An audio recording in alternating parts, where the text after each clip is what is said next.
we learn it about human excretory system. So human excretory system consists of a pair of kidneys, then ureter, urinary bladder and urethra. Clear now? And if you make a longitudinal section of the kidney, what we observed? We observed a number of filtrates are present. These filtrates are nothing but nephrons. A number of units are present inside the kidney, and here at the same time the kidney have a convex in outer way and concave in inner way. Here inner way there is a depression is present. This depression we call them hilus. The depression part we call them hilus. Through this depression, arteries, veins, nerves and the ureter may be either exit or may enter into the kidney. Clear? And as I said, there is a number of pyramids. Each kidney have a 9 to 12 pyramids are present. Each pyramid have millions of filtrate units are present. These filtrate units we call them nephron. So if you take one nephron, how it may arrange in the kidney? These are a structure of a nephron inside the kidney. They are studded with arteries and veins, and a number of tubules are arised from their bodies. This all tube finally collected with the collecting tubes. So a number of collecting tubes are there. This nephron finally connected to these collecting tubes. These collecting tubes open into a one wide opening. This wide opening we call them pelvis. Pelvis continue as a ureter. Pelvis continue as a ureter. So if you take this nephron separately and if you observe it, how may be look like? How the filtration may be taken place into the nephron? Basically, nephron body is made by two parts. Nephron body is made by two parts. One part we call them Malpighian body and second part we call them renal tubule. So this first part, what we observed here, this is the first part. This first part we call them Malpighian body, and second part, this second part we call them tubule part, that is a renal tubule. Clear? In this first part that we call the Malpighian body, this Malpighian body also constructed by two parts. One we call them Bowman's capsule and second we call them glomerulus. Glomerulus are nothing but a number of blood vessels, network of blood vessels together called as a glomerulus. So Malpighian body is made by how many parts? Two parts. One is Bowman's capsule and second one is glomerulus. Same way, the second part of this nephron, we call them renal tubule. What we call them? Renal tubule. This renal tubule also consists of three parts. One we call them PCT, proximal convoluted tubule. The middle part we call them loop of Henle and last part we call them DCT, that is third part of a nephron. The length of the nephron in a pyramid, that length gives you 3 cm in length and 20 to 60 micrometer in diameter. What is the length of a nephron? Minimum 3 cm in length, and what is the diameter of this nephron? It gives to 20 to 60 micrometer in diameter. Let us look how the nephrons may look like. What are the parts in a brief way? Let us look the structure of a nephron. So nephron, as I said, it is made by two body parts. Nephron is made by two body parts. One we call them Malpighian body. So Malpighian body consists of, one is Bowman's capsule. Why we call them Bowman's capsule? Because it exactly look like a cup shape only. So the front part, the first part of a Malpighian body is Bowman's capsule. Inside this cup-like structure, you find out a number of blood vessels together create a network. So the blood vessels which create the network of these blood vessels, we call them glomerulus. Network of blood vessels is called glomerulus. These two together, this is a glomerulus. These two together called as a Malpighian body. These two together called as a Malpighian body. So if you find out here in this capsule-like structure, here as I said, a number of blood vessels together create the network. If you observe clearly, here you saw the blood vessel which are enter inside the Bowman's capsule. The nature of this one is little wider only. The blood vessel which enter into this Bowman's capsule, we call them efferent arteriole. Efferent arteriole. Efferent arteriole.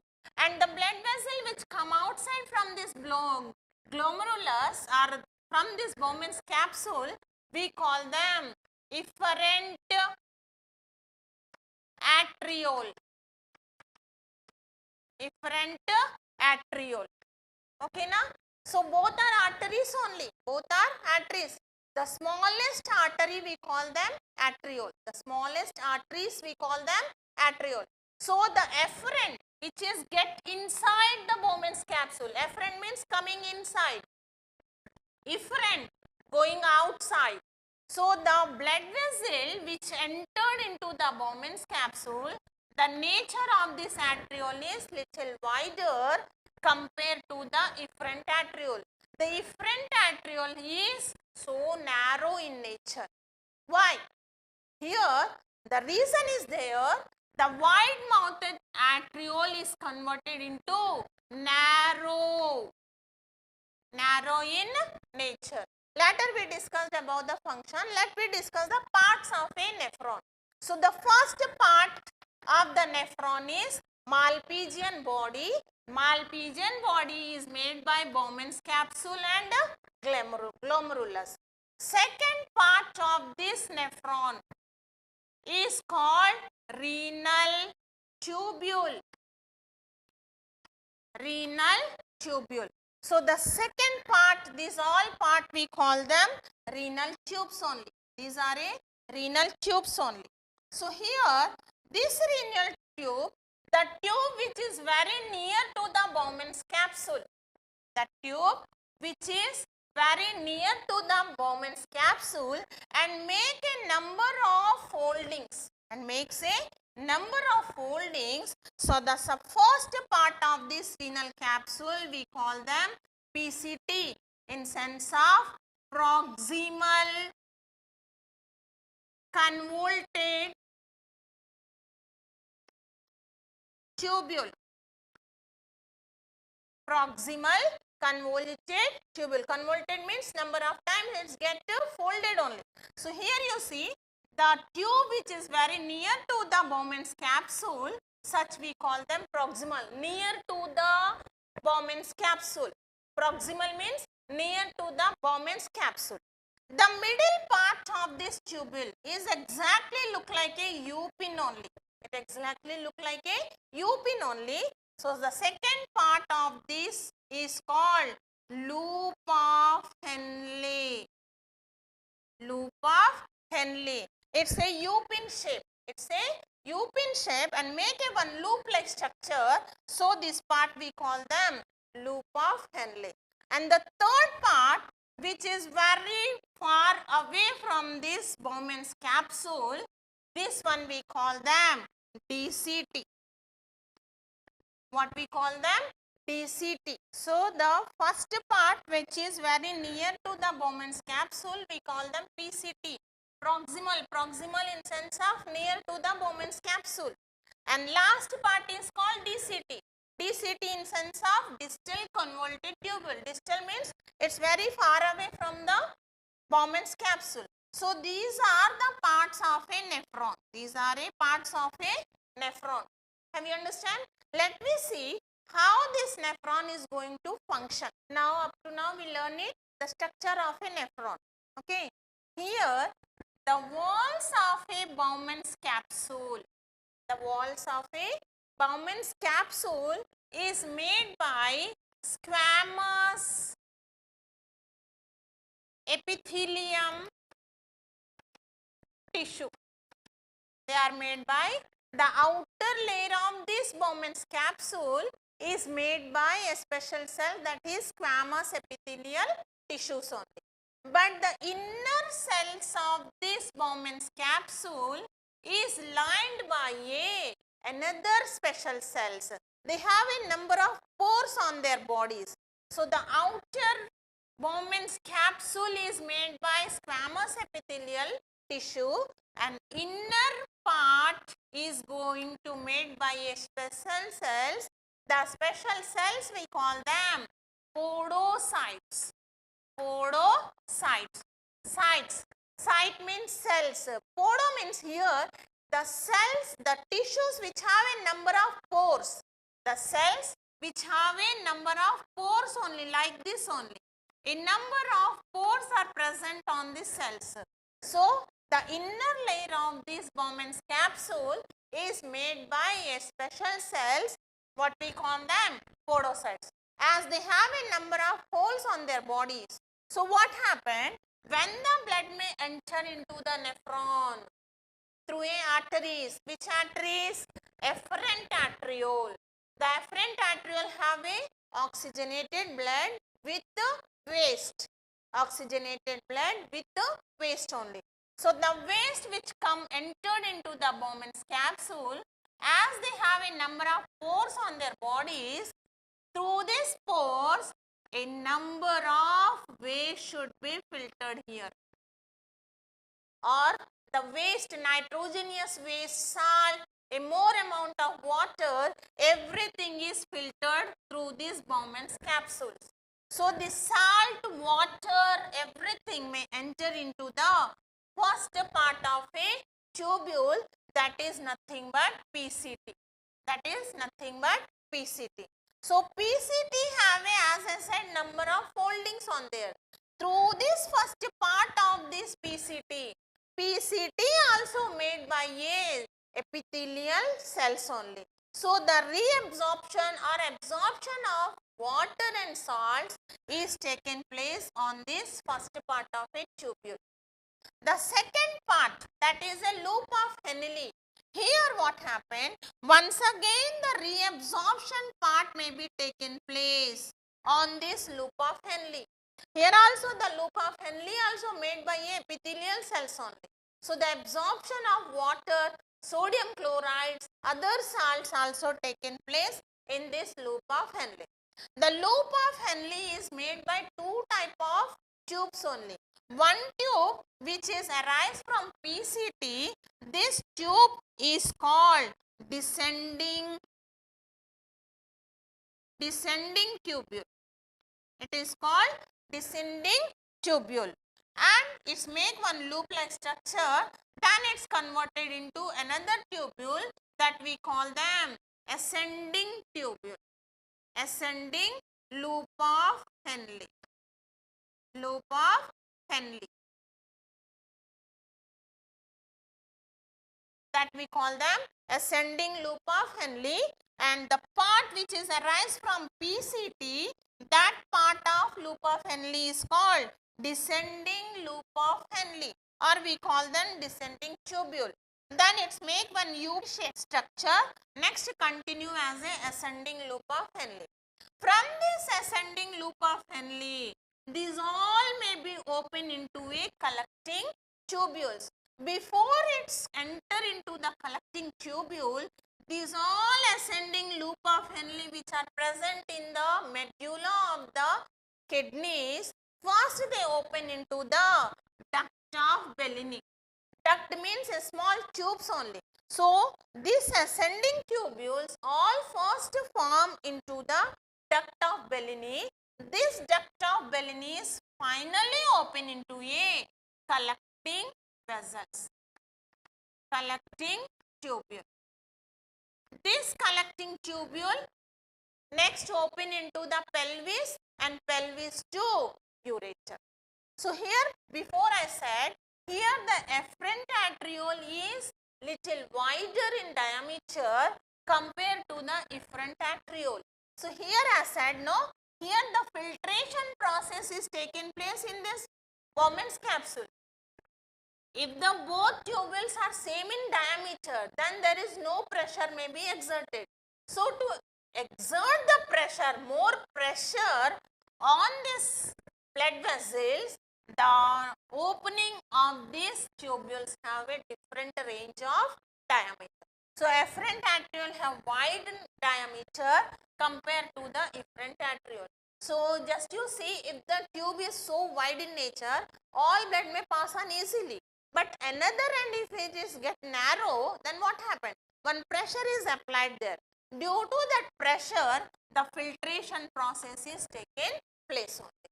So, like that, the filtration may be taken in this Bowman's capsule. As a result, extra amount of water, salts, urea, uric acids, everything may be get filtered here, enter into the PCT, that is a proximal convoluted tubule. From here, it's enter into the descending loop of Henle. Descending loop of Henle, enter it loop of Henle. From there, it's enter into the ascending loop of Henle. From here, they open into the like that, they are open into the duct of Bellini. And from this duct of Bellini, they open into the collecting tubules. So, in this way, the urine should be formed. The waste water filtered here, that is nothing but urine only. The blood water filtered in the kidney, it's excreted in the form of urine. Let me discuss how the urine formation and what is the mechanism is taking place inside the nephron to create the urine. So, as in previous class I said you, if you take the longitudinal section of kidney, in this kidney we find out number of pyramids. If you collect one nephron from this pyramid, the nephron may be look like this only. So, nephron is consist of two parts. One is Bowman's capsule, the first part of the nephron, and second part is tubule, because it's making number of tubules only. So, the second part is called tubule part or renal tubule. Let me see the first part of the nephron, that we call them Malpighian capsule. Malpighian capsule also made by two parts. One cup-like structure, this is a cup-like structure. This one we call them Bowman's capsule. Inside the Bowman capsule, there is a network of blood vessels. We call them glomerulus. These two together call them as a Malpighian body. Then this Malpighian body enter into the tubule part. The tubule part also is divided into three sections. The tube which is very near to the Malpighian body, we call them proximal convoluted tubule. Here number of foldings are there. So, we call them proximal convoluted tubule. Second tubule, the end tubule, here also we find out number of foldings, but it is very far away from the Malpighian body. So, it is called them as a digital convoluted tubule. In between the PCT and DCT, one loop-like structure is present. This loop-like structure we call them loop of Henle. Loop of Henle, PCT, DCT, everything may be studied with arteries and veins. Arteries and veins. Finally, DCT open into collecting duct. Let me look another picture of the nephron. The part of the nephron, Bowman's capsule. The Bowman's capsule, outer part of the Bowman's capsule is made by squamous epithelial tissue. At the same time, the inner layer of the Bowman's capsule is made by special cells, what we call them? Podocytes. What we call them? Podocytes.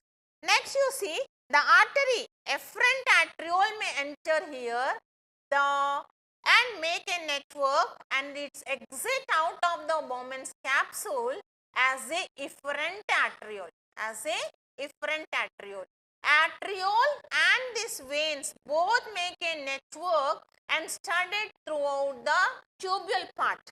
The first part of the tubule, what we call them?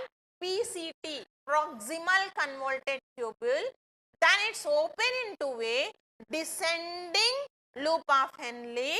It's continue as a U-pin shaped structure and it's open into a one more wide range of tubule that we call them ascending loop of Henle. Ascending loop of Henle next continue as a DCT. DCT is open into the duct of Bellini. The DCT opens into a duct of Bellinis. Duct of Bellinis, a number of duct of Bellinis are there. All together open into a collecting tubule which open into the pelvis part. So, have you remembered? The all collecting tubules open into the pelvis. Pelvis next continue as a ureter. And through the ureter, the waste water are filtered here. What are the waste filtered here? A extra amount of water, sodium chloride, bicarbonates, other salts. These all may be filtered here and next it's open into the ureter only.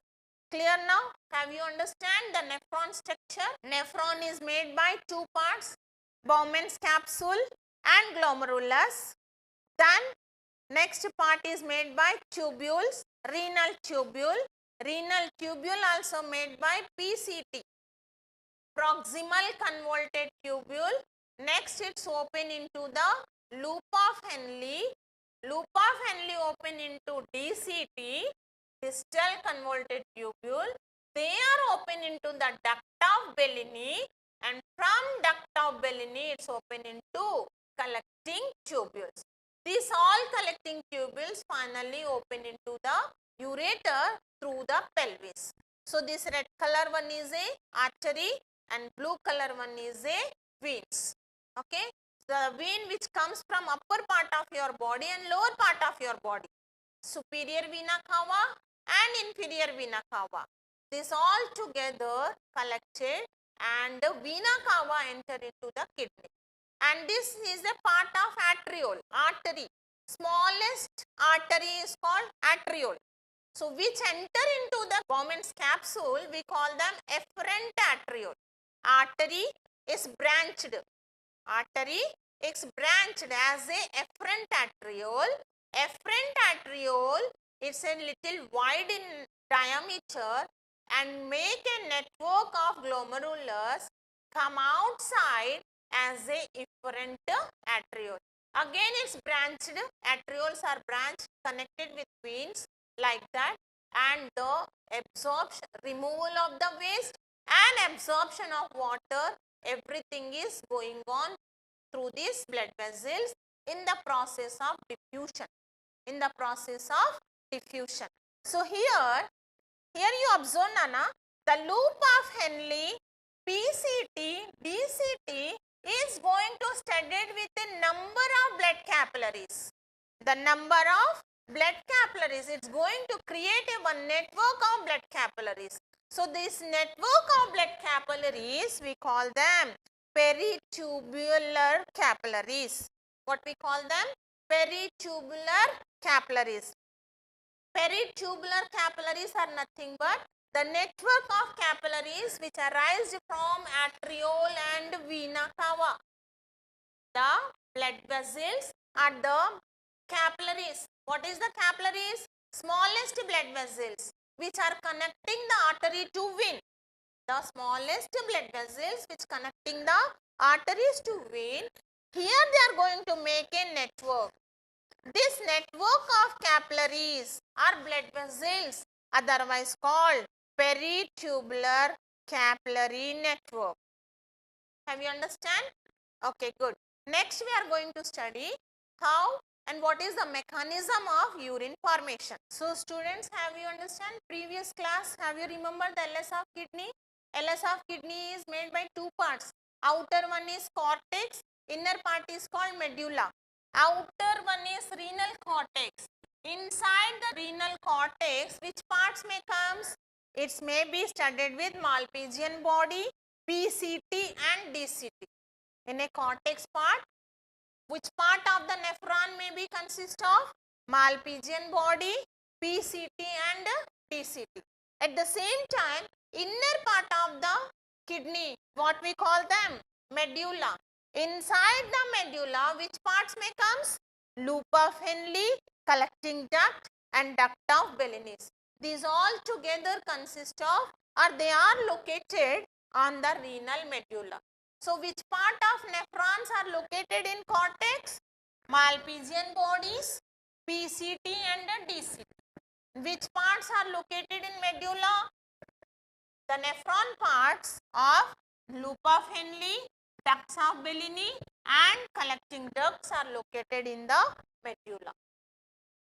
Next we see the mechanism of urine formation, or what are the functions are going on in the nephron. So let me see what is the mechanism of urine formation, how the filtration take place in the nephron. Clear now? So as I said, the mechanism of urine formation is begin from the first part of a nephron, that is on the Bowman's capsule and this glomerulus. This glomerulus, when these arterioles send the oxygenated blood with waste, now what happened into this capillary network? This capillary network, the blood vessels which make the capillary network, is going to made by a three type of cells. The cells, one type of cell is endothelium cells, then basement cells, and third type of cells which is made by squamous epithelial cells with podocytes, So these three cells, endothelium cells, basement cells and the squamous epithelial cells with the podocytes, these three together here creating a one special pressure. That pressure we call them effective filtration pressure. In short, we call them EFP. So, due to this effect filtration pressure why it's happened? Because of the outlets of this blood vessels have a narrow outlets. So, due to this narrow outlet, one pressure is created here. This pressure we call them effective filtration pressure. As a result, the material which enter into this Bowman's capsule or before the Bowman's capsule in a glomerulus, they are get filtered here. The filtration process is also taken place by a active transport. After this effective filtration process, by a active transport, a number of materials are entered into the Bowman's capsule. Which materials may enter? Here, a number of salts may enter, then water may enter, some nutrients may enter, like some salts like potassium also entered, hydrogen is entered, hydrogen carbonates, bicarbonates may be entered. So these are the materials which filtered from this network and finally they enter into the capsule, Bowman's capsule. So due to this effective filtration pressure, these materials are filtered by this glomerulus. This filtered material next enter to the Bowman's capsule. So such type of filtration we call them ultrafiltration. What we call them? Ultrafiltration, or we call them glomerular filtration. So the mechanism of urine formation may be completed in a 3 steps. First step is ultrafiltration. Second step is tubular reabsorption.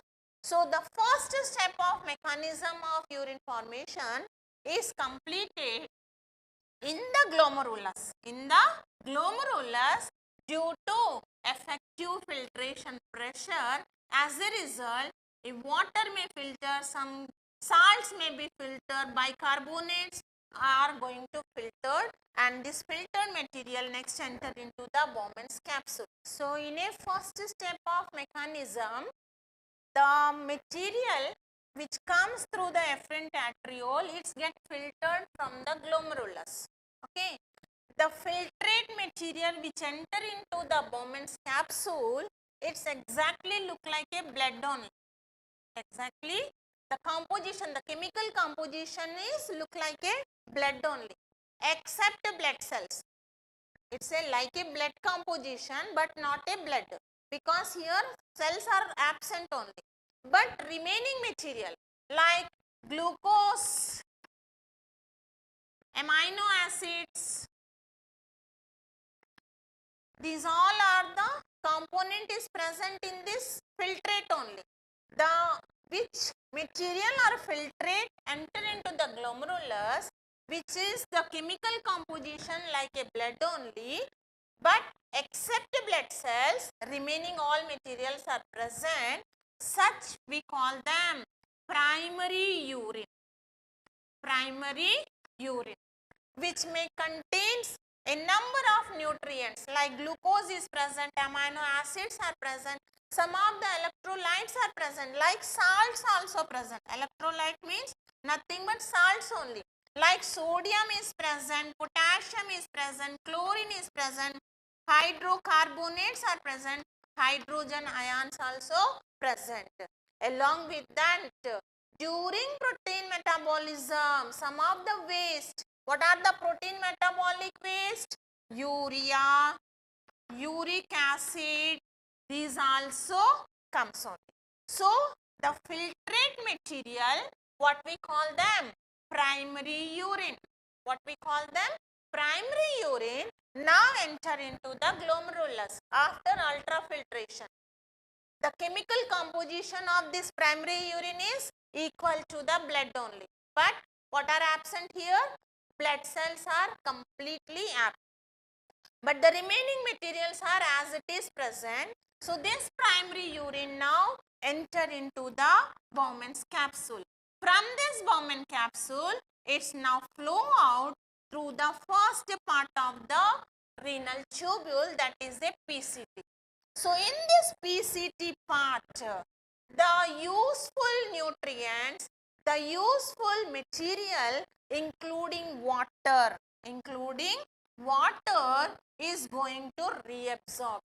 So all materials are not going to reabsorb, only selected materials. What are the selected materials? Some nutrients are needed by our body. At the same time, water also required to your body. So the nutrient, some of the salts and water selectively reabsorbed by the first part of the renal tubule, that is a PCT. So such process, when this PCT is absorbed again, such process we call them selectively tubular reabsorption. So the water is again absorbed, some of the nutrients like sodium, chloride, salts also reabsorbed, and some of the ions also get reabsorbed by a diffusion process. At the same time, to maintain the constant body temperature and water balance, here in this PCT, some chemicals also get secreted. So the secretion of this chemical also helpful to absorb these all nutrients and water return back to the PCT. So such process we call them selectively tubular reabsorption. So in first process, the glomerulus filtration, after glomerulus filtration, what is going to form? The primary urine is going to form. The chemical composition of this primary urine is equal to blood only, equal to blood. But what are absent? Blood cells are exactly absent. Remaining chemicals, everything is present in this primary urine. From this primary urine, the tubular reabsorption is taken, because on this PCT, some chemical are going to, hormones also get secreted. Due to that secretion, all materials are reabsorbed. So that is the second step of urine formation, that is a tubular reabsorption. So the third step of urine formation is tubular secretion. So as I said, from a PCT, a number of nutrients are get reabsorbed. After completion of this reabsorbed process in a PCT process, now this primary urine is flow out onto the loop of Henle, and from loop of Henle to DCT. Loop of Henle to DCT. So here in this loop of Henle and in the DCT, one more process is taken place, that we call them tubular secretion. Here what happened? Other nutrients. Which nutrients? In the sense of sodium, then chlorine, then hydrocarbons, okay, then in the form of hydrogen ions. These all are, due to the secretion process, reabsorbed again. And this reabsorption process is necessary to maintain the pH of urine in our body. The concentration of hydrogen ion in a urine, the percentage or the concentration of hydrogen ion in a urine is going to maintain on the third step, that is tubular secretion. So these pH values are going to maintain in the loop of Henle and then DCT, distal convoluted tubule. Such process we call them tubular secretion. So here a more amount of hydrogen ions, either it's going to secrete or they are going to absorb. If extra is there, they are going to excrete it only. So to maintain the pH of urine, what is the sense of pH? The percentage of hydrogen ion in a urine is going to controlled on the third step of loop of Henle and DCT. So next, when the material which are necessary to our body is get absorbed again and again, and final concentrated urine should be sent out through the duct of Bellini to collecting vessels, and from collecting vessels to ureter. Let me see, when this urine are filtered number of times and the urine may be excreted outside, what are the composition is present, what are the material is sent out from the body. So here, along with this nutrient, some of the urea, uric acid, some of the other protein metabolic waste that we call them creatinine, these also get reabsorbed and final urine should be sent outside from the body in the form of urine.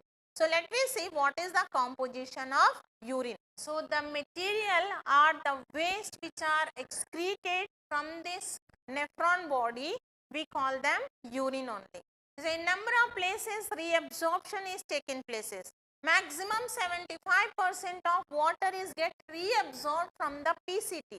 Remaining 10% is reabsorbed from DCT. And final, the urine formation may be take place. So in a urine, what are the materials are present, what are the chemicals are present, and which percentage? So mostly urine may contain 95% of water only, and 2.6% of urea, 0.3% of uric acid, 0.3% of creatinine, 0.3% of ammonia, and 2% of other salts, otherwise called electrolytes. So the urine finally excrete from this nephron through the ureter and it's sent into the urinary bladder. So this is the chemical composition of urine which is excreted from your body. So every day maximum 1 to 1.5 liters of urine may be sent outside from the body. Okay na? So through this urine such type of electrolytes and maximum 95% of water should be sent out from the body. So up to now we learn it, the mechanism of urine formation, how urine formation may be take place in the nephron body. In next class we will meet and we learn more about the kidney and about this urine remaining part of the excretory system. Up to now we learn it only kidney only. We didn't discuss about ureter, urinary bladder and urethra. So next part of urinary tract we are going to discuss on to the next class. So dear students, in this class we learn it, the structure of nephron and how the nephron may functions and how the urine formation may be take place in the nephron. So dear students, I hope you understand the topic, and based on this today's topic I am going to ask you some questions. Try to give answers. Okay, my first question is, what is the structural and functional units of a kidney? Name it. Give the length and diameter of a nephron. How many uriniferous tubules are present in each kidney?